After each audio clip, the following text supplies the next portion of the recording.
Hi friends, today we are learning a new topic called as plasma proteins. So what is plasma proteins? तर plasma मध्ये जे आपल्याला protein सापडतात त्यांना आपण म्हणतो plasma proteins. So here is introduction of plasma proteins. There are three types of plasma proteins: serum albumin, serum globulin and fibrinogen. The serum contains only albumin and globulin. ज्या Serum मध्ये आपल्याला फक्त albumin आणि globulin असे दोन protein सापडतात. तर तिसरा जो आहे फायब्रिनोजन, तो फायब्रिनोजन सिरम मध्ये अब्सेंट असतो. का? तर because it is converted into fibrin during blood clotting. जेव्हा ब्लड क्लॉटिंग ही प्रोसेस सुरू होत असते त्यावेळेस आपला हा जो फायब्रिनोजन आहे तो फायब्रिनमध्ये कन्वर्ट होतो. Because of these, albumin and globulin are usually called serum albumin and serum globulin. So, serum मध्ये आपल्याला हे दोन प्रोटीन सापडतात, त्याच्यामुळे आपण अल्ब्युमिन आणि ग्लोबुलिनला काय म्हणतो? Serum albumin and serum globulin. So normal values. तर नॉर्मल व्हॅल्यूज काय आहेत प्लाझ्मा प्रोटीनच्या? तर सीरम अल्ब्युमिनची नॉर्मल व्हॅल्यू आहे 4.7 ग्रॅम पर DL आणि त्याचं मॉलिक्युलर वेट आहे 69,000. सीरम ग्लोबुलिनची नॉर्मल व्हॅल्यू आहे 2.3 ग्रॅम पर DL आणि त्याचं molecular weight 1,56,000.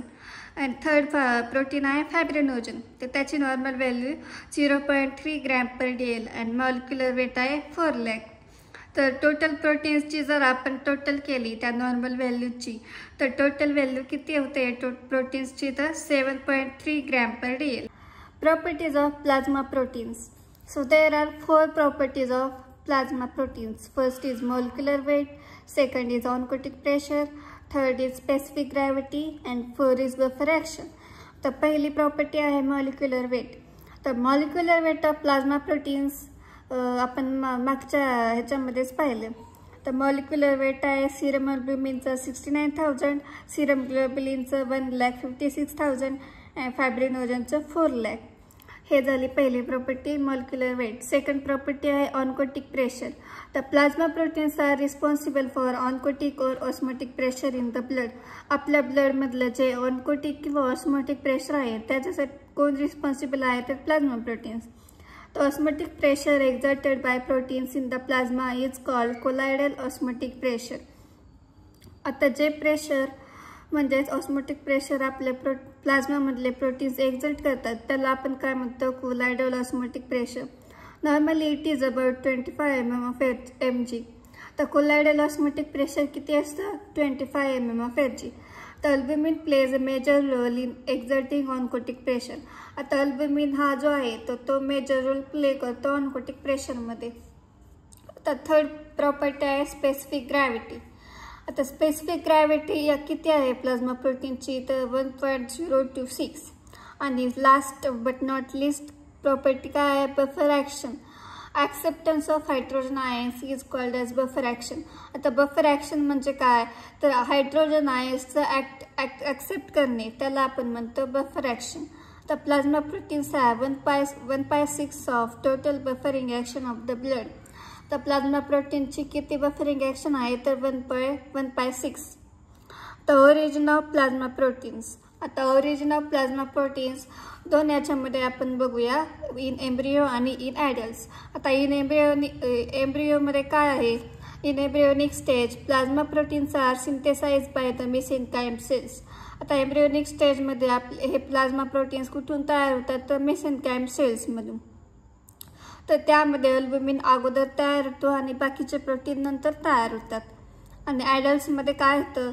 In adults plasma proteins are synthesize mainly from reticulo endothelial cells of liver. तर ॲडल्ट्समध्ये प्लाझ्मा प्रोटीन कुठून तयार होतात? तर आपल्या लिव्हरच्या ज्या रेटिक्युलो एंडोथेलियल सेल्स आहेत तिथून आपले प्लाझ्मा प्रोटीन तयार होतात. तर plasma proteins are synthesize also from spleen, bone marrow, disintegrating blood cells and general tissue cells. तर लिव्हरमधल्या रेटिक्युलो एंडोथेलियल सेल्सच्या व्यतिरिक्त बाकी पण असे ऑर्गन आहेत की त्याच्यामधून प्लाझ्मा प्रोटीन तयार होतात, जसे की spleen, bone marrow, disintegrating blood cells and general tissue cells. तर gamma globulin is synthesize from B lymphocytes. तर गॅमा ग्लोबुलिन जो आहे तो कुठून तयार होतो? तर बी लिम्फोसाइट्समधून. तर आपण पुढे बघूया फंक्शन्स ऑफ प्लाझ्मा प्रोटीन्स. तर प्लाझ्मा प्रोटीन्सचे खूप सारे फंक्शन आहेत. तर त्यातलं पहिलं फंक्शन आहे role in coagulation of blood. आता कोॲग्युलेशन ऑफ ब्लड जे आहे ते इसेन्शियल असतं जेव्हा एखादी इंजुरी होते. इंजुरी झाल्यानंतर कोॲग्युलेशन सुरू होतं, तर त्यावेळेस फायब्रिनोजन हा आपल्याला कोॲग्युलेशनसाठी मदत करतो. दुसरा आहे role in defence mechanism of body. आता डिफेन्स मेकॅनिझममध्ये आपल्याला गॅमाग्लोबुलिन्स मदत करतात, जे गॅमाग्लोबुलिन्स इम्पॉर्टंट रोल प्ले करतात डिफेन्स ॲक्शनमध्ये. तर ते कसा रोल प्ले करतात तर अँटीबॉडीज म्हणून ॲक्ट होतात. तर these proteins are also called immunoglobulins. ह्या गॅमाग्लोबुलिन्सलाच आपण काय म्हणतो, इम्युनोग्लोबुलिन्स म्हणतो. Antibodies react with antigens of various microorganisms which cause diseases like diphtheria, typhoid, streptococcal infection, mumps, influenza, measles, hepatitis, rubella, poliomyelitis, etc. आता या ज्या अँटीबॉडीज आहेत त्या अँटीजनसोबत रिॲक्ट होतात वेगवेगळ्या मायक्रोऑर्गॅनिझम्सच्या. त्याच्यामुळे काय होतात, काही डिसीजेस तयार होतात, जसे की डिप्थेरिया, टायफॉइड आहे, स्ट्रेप्टोकोकल इन्फेक्शन आहे, एक्सेट्रा एक्सेट्रा. थर्ड फंक्शन आहे रोल इन ट्रान्सपोर्ट मेकॅनिझम. आता plasma proteins are essential for transport of various substances in the blood. आपल्या ब्लडमधले वेगवेगळे जे सबस्टन्स आहेत त्यांच्या ट्रान्सपोर्टसाठी आपल्याला प्लाझ्मा प्रोटीन्स मदत करतात. Albumin, alpha globulin and beta globulin are responsible for the transport of hormones, enzymes etcetera.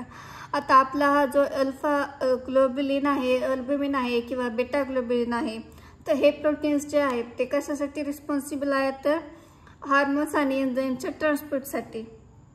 Alpha and beta globulins play important role in transport of metals in the blood. Alpha and beta ग्लोबुलिन्सचं आणखी एक काम आहे ते की आपल्या ब्लडमध्ये मेटल्सचं transport करणे. आता फोर्थ फंक्शन आहे role in maintenance of oncotic pressure in blood. At the capillary level, most of substances are exchanged between blood and tissues. Capillary लेवलला खूप सारे सबस्टन्स असतात की जे ब्लड आणि टिश्यूजमध्ये एक्सचेंज होतात. पण जर त्यांची साईज लार्ज असेल तर आपले प्लाझ्मा प्रोटीन्स त्या कॅपिलरी मेम्ब्रेनमधून इझिली पास होऊ शकत नाहीत, कारण त्यांची साईज मोठी असते. तर त्यामुळे पास होऊ शकत नाहीत, त्याच्यामुळे ते ब्लडमध्येच राहतात. मग in the blood this proteins exert oncotic pressure और कोलायडल ऑस्मोटिक प्रेशर. ब्लडमध्ये आपले हे जे प्रोटीन्स आहेत ते ऑनकोटिक प्रेशर दाखवतात. तर त्यामध्येच आपला अल्बुमिन जो आहे तो किती % जनरेट करतो ऑनकोटिक प्रेशर, तर 70% ऑनकोटिक प्रेशर जनरेट करतो.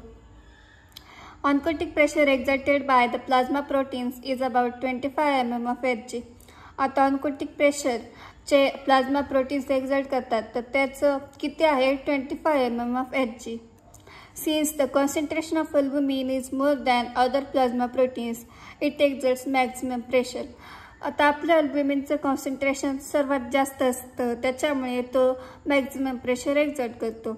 It contributes about 70 to 80% of osmotic pressure. म्हणजे त्याचं कॉन्ट्रीब्युशन ऑस्मोटिक प्रेशरमध्ये किती आहे, 70 to 80%.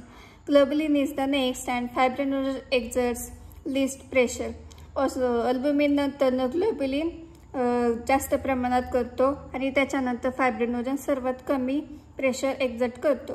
आता पाचवं फंक्शन आहे role in regulation of acid base balance. The plasma proteins particularly albumin plays important role in regulating acid base balance in the blood. आपल्या ब्लडमध्ये acid base balance regulate करण्याचं काम कोण करतं, तर अल्बुमिन करतो. आणि हे कशामुळं, तर त्यांचं बफरिंग ॲक्शनमध्ये काम आहे. The plasma proteins are responsible for 50% of buffering capacity of the blood. तर बफरिंग कॅपॅसिटी किती आहे प्लाझ्मा प्रोटीन्सची, तर 15%. त्याच्यामुळे बफरिंग ॲक्शन नसल्यामुळे आपलं अल्बुमिन ॲसिड बेस बॅलन्समध्ये त्याचा रोल प्ले करतो. तर 6 फंक्शन आहे role in viscosity of blood. The plasma proteins provide viscosity to the blood, which is important to maintain blood pressure. तर आपले प्लाझ्मा प्रोटीन्स विस्कोसिटी प्रोव्हाइड करतात ब्लडला, जी ब्लड प्रेशर मेंटेन करण्यासाठी महत्त्वाची आहे. Albumin provides maximum viscosity than the other plasma proteins. बाकीच्या plasma प्रोटीन्सपेक्षा आपलं अल्बुमिन मॅक्झिमम विस्कोसिटी प्रोव्हाइड करतो. तर 7वं फंक्शन आहे role in erythrocyte sedimentation rate. The globally red fibrinogen accelerate tendency of Rolex formation by the red blood cells. आता globulin आणि फायब्रिनोजन काय करतात तर RBC ज्या आहेत आपल्या त्यांचं टेंडन्सी जी आहे रोलेक्स फॉर्मेशनची तर ती ॲक्सेलरेट करतात. तर rouleaux formation is responsible for ESR which is important diagnostic and prognostics tool. Rouleaux formation ESR साठी रिस्पॉन्सिबल आहे. म्हणजेच हे ESR कशासाठी इम्पॉर्टंट आहे तर डायग्नोस्टिक अँड प्रोग्नोस्टिक टूल म्हणून त्याचा वापर केला जातो. आता पुढची प्रॉपर्टी आहे role in suspension stability of red blood cells. तर during circulation red blood cells remain suspended uniformly in the blood. This property of red blood cells is called suspension stability. सर्क्युलेशनच्या वेळेस आपल्या RBCs ब्लडमध्ये युनिफॉर्मली सस्पेंड होतात. त्या प्रॉपर्टीला आपण काय म्हणतो तर सस्पेन्शन स्टॅबिलिटी. तर ग्लोबुलिन आणि fibrinogen suspension stability of RBC साठी मदत करतात. तर 9वे फंक्शन आहे role in production of trephone substances. तर trephone substances are necessary for nourishment of tissue cells in culture. आता आपल्या ज्या कल्चरमधले टिश्यू सेल्स आहेत त्यांच्या नरिशमेंटसाठी आपल्याला ट्रिफॉन सबस्टन्स महत्त्वाचे असतात. These substances are produced by leukocytes from the plasma proteins. तर हे ट्रिफॉन सबस्टन्स कुठून तयार होतात तर प्लाझ्मा प्रोटीन्सच्या ल्युकोसाइट्समधून. आणि शेवटचा फंक्शन आहे role as reserve proteins. During fasting inadequate food intake or inadequate protein intake plasma proteins are utilized by the body tissues as the last source of energy. जेव्हा आपण फास्टिंग करतो त्यावेळेस किंवा इनॲडिक्वेट फूड इनटेक झालं किंवा वेळेवर जेवण नाही घेतलं किंवा खूप 1-2 दिवस जेवणच केलेलं नाही आहे किंवा प्रोटीन इनटेक कमी पडलेलं आहे तर त्यावेळेस काय होतं आपलं प्लाझ्मा प्रोटीन्स आपली बॉडी यूज करते as the last source of energy. तर plasma proteins are split into amino acids by the tissue macrophages. तर हे प्लाझ्मा प्रोटीन्स स्प्लिट होतात अमायनो ॲसिड्समध्ये आणि त्यांना स्प्लिट करण्याचं काम कोण करतं तर tissue macrophages. Amino acids are taken back by blood and distributed throughout the body to form cellular protein molecules. आता हे अमायनो ॲसिड्स पुन्हा माघारी घेतले जातात ब्लडमध्ये आणि त्यांचं डिस्ट्रीब्युशन केलं जातं to form cellular protein molecules. Because of this plasma proteins are called as reserve proteins. याच्यामुळे आपण प्लाझ्मा प्रोटीन्सला काय म्हणतो रिझर्व प्रोटीन्स.